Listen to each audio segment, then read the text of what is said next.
অন্যান্য দিনের তুলনায় সেদিন ঠান্ডাটা একটু বেশিই পড়েছিল, আর আমারও একটু ঠান্ডা লেগে গিয়েছে। আশা করি তোমরা আমার গলার ভয়েস শুনে সেটা বুঝতে পারছো।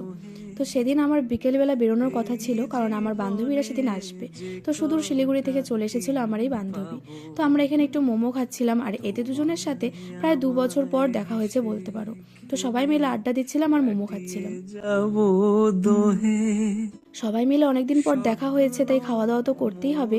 যেহেতু সময়টা খুবই কম ছিল, তাই সেরকমভাবে আড্ডা দিতে পারিনি, একটু বেশি খাওয়া দাওয়া করেছি বলতে পারো। সবশেষে আমরা একটু জিলিপি খেয়ে নিয়ে, মানে বলতে পারো বাড়ি ফেরার আগে একটু মিষ্টি মুখ করে নিচ্ছিলাম। জানি না এদের দুজনের সাথে আবার কবে দেখা হবে, আশা করি খুব তাড়াতাড়ি সবার সাথে আবার দেখা হবে। প্রহর তোমার সাথে হাতের পরশ রইবে হাতে।